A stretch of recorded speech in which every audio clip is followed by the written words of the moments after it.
Ok, bien, je pense que pratiquement tout le monde est là, donc parfait. Merci d'être à l'heure, d'être prompt. Nous allons donc commencer ce webinaire consacré au produit Théanonce et en particulier aux nouveautés. Nous avons pas mal développé ces 6 derniers mois. Donc pour ceux qui ne connaissent pas, Théanonce, c'est notre serveur audio, diffusion d'appels et statistiques. Donc, il est composé d'un serveur audio qui peut diffuser du flux G711 ou G729. On peut créer des scripts, on va le voir. On peut créer des horaires. Il peut distribuer des appels à des agents.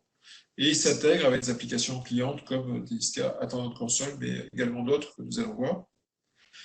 Et il fournit des statistiques et un dashboard. Donc les scripts peuvent être composés avec ces différents éléments, soit diffuser des messages audio simples, soit permettre aussi des branchements par code DTMF script. Ou bien on peut distribuer les appels de 3 façons différentes que l'on va voir juste après. Il y a également un objet pour filtrer ou router les appelants, sur du numéro appelant, et également un objet pour envoyer des emails. Donc ça se présente comme ça. Vous avez un écran qui permet d'avoir une vision synthétique du script. Donc, chaque ligne correspond à un élément de script avec donc l'indication du point d'entrée. Donc, en fait, pour rentrer dans le script, on entre par un CTI port qui est généré automatiquement par l'application lors de la définition du script. Et donc, on va faire correspondre un numéro SDA à ce CTI port par le biais de transaction pattern. Donc, on voit le type d'élément, la destination des appels et des agents qui vont être appelés, et après les différents types de branchements qu'il peut y avoir entre les scripts. Donc, on peut avoir une vision synthétique. On peut d'ailleurs maintenant trier l'ordre du script, juste pour que ça soit plus facile à comprendre. Alors, différents composants. Donc, si vous voulez créer un message audio, le plus simple, c'est de le faire en synthèse vocale. Nous utilisons les synthèses vocales Microsoft. Et il est possible de composer un message en plusieurs langues, en maximum 4 langues donc qui sont concaténées. Et il est également possible de charger un fichier audio existant à n'importe quel format, je dirais, qui est converti automatiquement en format ad hoc, format utilisable par l'application. Il est possible d'insérer maintenant un petit silence en début de message et aussi un silence à la fin du message, ce qui est utile si vous avez un message en boucle pour faire un petit peu un temps mort entre les messages. Il est possible maintenant de créer des bibliothèques de fichiers audio qui pourront être réutilisés plusieurs fois dans les scripts. Et pour un élément de script, on peut concaténer plusieurs fichiers audio. Donc, par exemple, vous pouvez avoir un message principal, puis après, suivant les parties, les éléments de script, le deuxième message sera différent. Ou bien, vous pouvez pouvoir ainsi rajouter un message un peu exceptionnel, facilement remplacé par un message exceptionnel. Alors, pour distribuer les appels, soit on fait ce qu'on appelle en français du pré-décroché, c'est-à-dire que pendant qu'on diffuse un message audio à l'appelant, on va utiliser un pool de CTI port pour numéroter la destination. Donc, il peut être un seul numéro, par exemple le numéro du standard téléphonique, du poste du standard, ou bien ça peut être un numéro d'un pilote, CUSM, qui va donc à ce moment-là faire sonner plusieurs numéros, par exemple, simultanément. Alors, il est peut-être préférable, parce qu'on a plus de souplesse, d'utiliser Théanonce pour distribuer les appels. Donc, il y a 4 types de distribution, par priorité, circulaire, au plus longtemps disponible, et puis depuis peu, aussi le mode simultané diffusion, broadcast en anglais. Alors, sachez d'ailleurs qu'on peut utiliser comme définition de destination un numéro d'un pilote CUSM, et Théanonce va récupérer les membres du pilote pour distribuer lui-même vers ses membres. Alors pourquoi ça? C'est parce qu'en fait, dans le cas où l'application est arrêtée, CTI port de réception du script sera désenregistré. Dans ce cas-là, on peut, par défaut, donc par sécurité, rediriger l'appel vers sur un pilote CUCM. Donc, au lieu de définir deux fois les agents donc, dans CUCM en backup et dans Theanos, on peut le définir uniquement dans CUCM et l'application Theanos va récupérer la liste des agents. Enfin, autre mode de distribution, c'est en utilisant une application cliente, attendant console ou agent desktop, qui va en fait avoir une notification de l'appel. Donc, l'écran va monter, il y aura l'appel qui va se présenter et il peut y avoir un fichier son qui est paramétrable depuis Agent Console. On peut aussi maintenant pousser une notification sur le téléphone, une notification sonore, qui n'est pas une sonnerie, c'est juste on fait un push d'un son. Et après, on peut aussi pousser à nouveau cette notification périodiquement à la fréquence que l'on veut. Ça, c'est pas aussi paramétrable. En tout cas, lorsque l'agent n'est pas en communication. Donc, l'intérêt de faire comme ça, c'est que, en fait, pour un standard qui est très chargé, ça évite de faire sonner tout le temps le poste, qui est téléphone, ce qui est assez fatigant. Là, on peut éventuellement présenter l'appel sans bruit ou avec un bruit très, très modulable, définissable par l'utilisateur sur son PC. Et puis également, avec ce type de distribution, ça permet à l'agent de voir la liste des appels en attente, en file, et avec le libellé qui apparaît sur l'appel ou l'annuaire inversé, puisque maintenant, en tant que console, on peut afficher jusqu'à 24 champs, eh bien, il peut savoir qui appelle et déterminer quelle est la personne qu'il faut prendre en priorité sur des critères d'agent, des critères commerciaux. Lorsqu'on définit les éléments de script, on définit la navigation entre les éléments, donc soit par ce qu'on tape un code de TMF, 1, 2, 3, 4, 5, 9 jusqu'à 0, 0, 3, 4, 9 étoiles et dièse. Ça peut être parce qu'il y a un horaire qui est fermé. Ça peut être parce qu'il n'y a pas d'agent logué sur la file. Ça peut être sur occupation. Alors, occupation, c'est uniquement dans le premier mode de distribution, lorsque on fait sonner un numéro de destination et que celui-ci ne peut plus recevoir d'appel. On peut décider également sur un temps d'attente estimé que le temps va être trop long et donc on va router l'appel vers un message de dissuasion ou vers notre fil. Donc, sachant que nous estimons le temps d'attente, pour cela, il faut quand même qu'il y ait suffisamment d'appels, un volume d'appels assez important pour que ça soit fiable comme statistique. Également sur le temps-réponse, sur le temps maximum d'attente, on va faire un routage, ou bien sur abandon, typiquement pour envoyer un message email au superviseur. Abandon, c'est quand l'appelant raccroche de lui-même. Il est possible de router les appels en fonction du numéro appelant, donc soit sur liste blanche pour prioriser certains numéros, soit sur liste noire pour bloquer ces numéros. Il est également possible de router sur le préfixe du numéro. Donc à ce moment-là, c'est le code pays qui est utilisable pour pouvoir, par exemple, avoir des messages audio dans des langues différentes ou bien un traitement, une file d'attente différente suivant les pays appelants. Et donc, on peut envoyer une notification par email, donc un email préformaté dans lequel les champs numéro appelant, non appelant, heure d'appel et numéro appelé sont remplis automatiquement. Alors, au niveau des horaires, on peut définir des horaires utilisables dans plusieurs éléments de script. Il permet de définir deux plages horaires par jour et des plages horaires différentes par jour de la semaine. Il est possible maintenant également de définir des horaires particuliers certains jours de l'année, certains jours à l'avance, donc on peut les définir pour toute l'année ou pour plusieurs années, même si on veut. Pourquoi? Parce que, par exemple, les veilles de jours fériés, jours de vacances, on va peut-être vouloir fermer le standard plus tôt, ou le centre d'appel plus tôt. Et puis, on peut définir des jours fériés ou de fermeture exceptionnelle, comme ça a été le cas chez certains clients pour le confinement. Et donc, ça, on peut définir très à l'avance. On pré-remplit pour la France, pour l'Angleterre, le Luxembourg, ces dates de jours fériés. Pour d'autres pays, c'est plus compliqué parce que souvent, c'est régional, donc on s'est un petit peu heurté. Et oui, également, les horaires tiennent compte du fuseau horaire associé à l'entité. Après, ce que c'est qu'entité. Alors, au niveau d'application cliente, donc attendant de console, notre produit attendant de console permet donc de prendre l'appel dans la file. permet aussi de se loguer ou de loguer soit de toutes les files, soit d'une file en particulier. Et si on a autorisé l'agent, il peut aussi ouvrir et fermer une file d'attente. Nous proposons maintenant quelque chose que nous appelons Theanox Agent Desktop, qui est en fait quelque part la partie supérieure de la console, qui permet donc de faire la même chose vis-à-vis de Theanox. C'est pour ça que c'est intéressant. La différence, c'est qu'il n'y a pas d'annuaire pour rechercher, il n'y a pas de numéro fréquent, il n'y a pas d'historique d'appel, et il n'y a pas d'annuaire inversé. Sinon, on peut faire du contrôle téléphonique, on a aussi des statistiques, et donc on peut contrôler les files d'attente et les appels.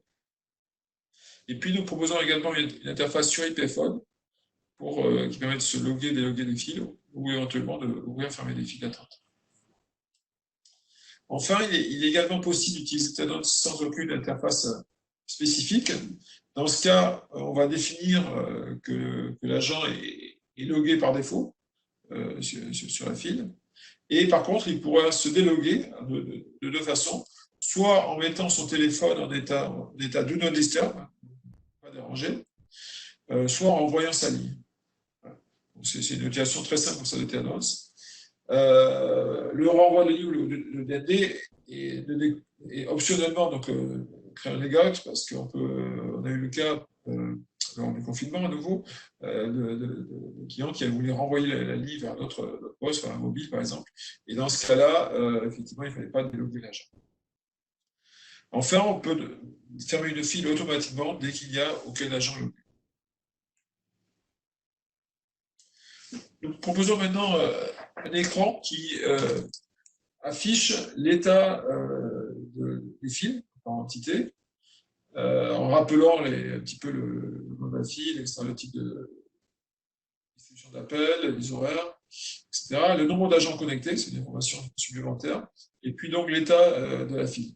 Donc l'état, ça peut être en fait déterminé par l'état initial de la file, donc ce que j'ai indiqué, par les horaires, par le fait qu'il y a des agents connectés ou pas, et puis également par le fait qu'on a forcé ouvert ou forcé fermé la file. Sachant que les agents peuvent aussi donc, se déloguer par do not disturb, etc. Donc ça fait pas mal de conditions, ce n'est pas toujours facile de comprendre la logique, mais voilà, c'est assez performant. Ce qu'il faut retenir, c'est que si vous forcez un horaire, après, pour qu'il retrouve un fonctionnement automatique, par exemple, un état de file, pardon, si vous retrouvez un fonctionnement automatique par les horaires, il faut le resetter, il faut cliquer sur le bouton réinitialiser ou reset. Sinon, il reste forcé. Donc, les entités, en fait, c'est quelque chose qui est utile lorsque vous avez plusieurs sites que vous voulez séparer, ou bien plusieurs organisations je sais pas, commerciales, techniques, par exemple, différentes, qui ont besoin de scripts différents. Et donc, ça permet de simplifier, d'avoir des scripts plus petits, d'avoir aussi peut-être des messages audio différents, qui sont bien séparés, et ou des horaires différents. On peut aussi s'en servir pour séparer les statistiques, donc les statistiques et les dashboards. En fait, on va associer des managers ou des superviseurs à une entité ou plusieurs entités. Maintenant, c'est aussi associé à plusieurs entités. Et donc, il ne verra que les statistiques des entités auxquelles il est associé. Donc, au niveau de l'entité, on va aussi définir le fuseau horaire qui va s'appliquer, comme on l'a vu précédemment, aux définitions des horaires, mais également aux statistiques. Et donc, la différence entre manager et superviseur, c'est juste une question de droit d'accès. C'est à vous de définir ce qu'est un manager et un superviseur. Et donc, par exemple, on peut donner plus d'accès au manager, par exemple, pouvoir faire des modifications des horaires, par exemple, de fichiers audio, alors que le superviseur ne pourra juste voir des statistiques et des choses comme ça. C'est paramétrable très finement. Une notion nouvelle est également les modèles de script, les script templates. Alors ça, c'est utile soit parce qu'on a beaucoup de sites qui ont des scripts identiques, soit parce qu'on a un script compliqué que l'on veut diviser en modules pour le simplifier. Et donc, un modèle de script, en fait, c'est un script, sauf que certains champs sont paramétrables. Par exemple, le point d'entrée est forcément paramétrable, le numéro CTI port. Les numéros des agents vers lesquels sont distribués les appels est sûrement aussi paramétrable. Et éventuellement, après, les fichiers audio, les horaires, voire d'autres choses. Donc, lorsqu'on veut utiliser ce script, on va l'associer, on va l'appliquer sur une entité.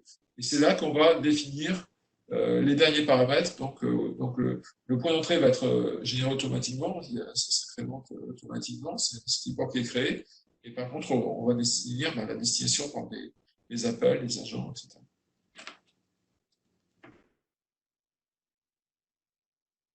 Les versions actuelles ont été améliorées nettement au niveau des statistiques. Donc, vous avez ici un écran qui permet de voir toutes les statistiques disponibles. On peut créer maintenant des profils statistiques. Alors, les profils permettent de sélectionner certaines files et pas d'autres. Donc, soit parce que vous voulez avoir une vision partielle du script, soit pour distinguer les points d'entrée des scripts, des files intermédiaires. Donc, vous imaginez que vous avez un point d'entrée avec un choix ensuite par des TML pour aller vers différentes sous-scripts, ou bien vous avez des fils qui s'enchaînent sur fermeture, on va sur d'autres fils, etc. Si vous faites des statistiques sur le point d'entrée, vous allez avoir une vue globale de l'appel. Si vous le faites au niveau d'une file, vous verrez que les appels, lorsqu'ils passent dans cette file. Donc, si vous mélangez dans le même statistique le point d'entrée et les fils qui sont en dessous du point d'entrée, vous allez compter les appels une ou plusieurs fois. Voilà. Donc, c'est pour ça qu'il faut mieux séparer ces statistiques. On peut avoir tout dans le même tableau, sinon on ne comprendra pas très bien les comptages d'appels. Une autre utilité des profils, c'est de pouvoir, au contraire, avoir des profils multi-entités pour fusionner donc, les résultats d'entités, avoir une vision globale de plusieurs entités. Donc voilà ici des statistiques par fil. Maintenant, passer directement de fil à appel à agent. Récemment, maintenant, les colonnes sont paramétrables. Éventuellement ne pas afficher toutes les colonnes parce qu'il y a parfois il y en a qui ne sont pas intéressantes par rapport au métier client. Et donc, on peut afficher des statistiques avec une nouvelle possibilité qu'on appelle drill down en anglais, je ne sais pas trop comment ça traduit en français, et qui permet en cliquant sur une zone du graphe de voir le détail, la liste des appels correspondant à cette zone. Donc, par exemple, on a cliqué ici sur les 5 appels abandonnés, donc ils sont en rouge, et on voit donc les 5 appels abandonnés, on peut savoir qui a appelé. Bon. Là, c'est du test, c'est toujours le numéro, mais ça peut être intéressant de comprendre pourquoi cet appel a été abandonné, par exemple. Là, vous avez les statistiques par appel. En fait, c'est classé par plage horaire. Donc ici, c'est classé par heure. Ça pourrait être par jour de la semaine, par jour du mois, par semaine ou par mois.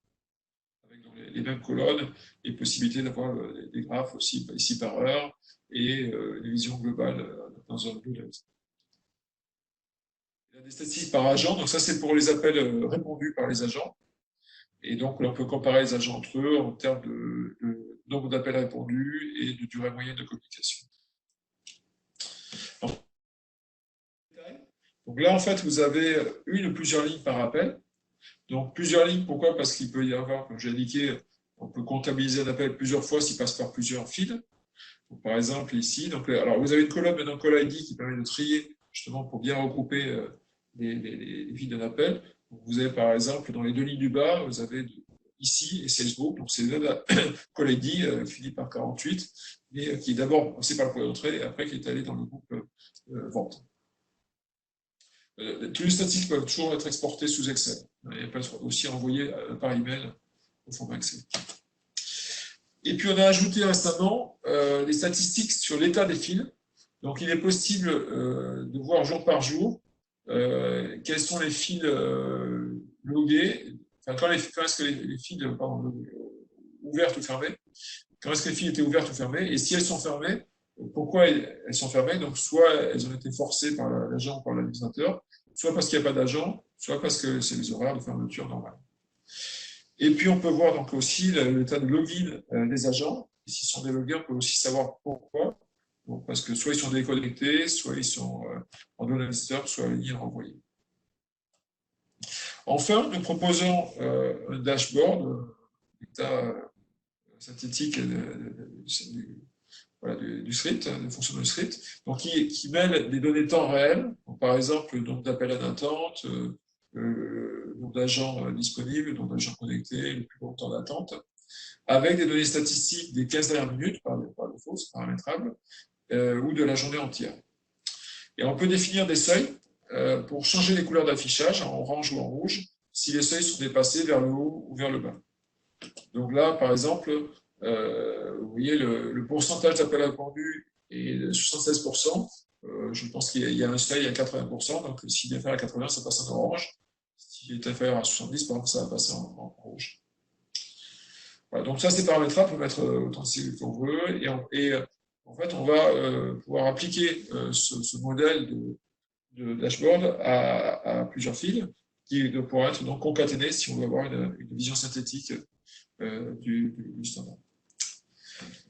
Alors, ce dashboard peut être affiché dans l'administration, on peut l'afficher sur un écran dédié, donc avec un PC qui va démarrer automatiquement un script qui va se connecter à un browser, à l'URL qui va bien, qui va être rafraîchi périodiquement. Voilà, j'ai terminé.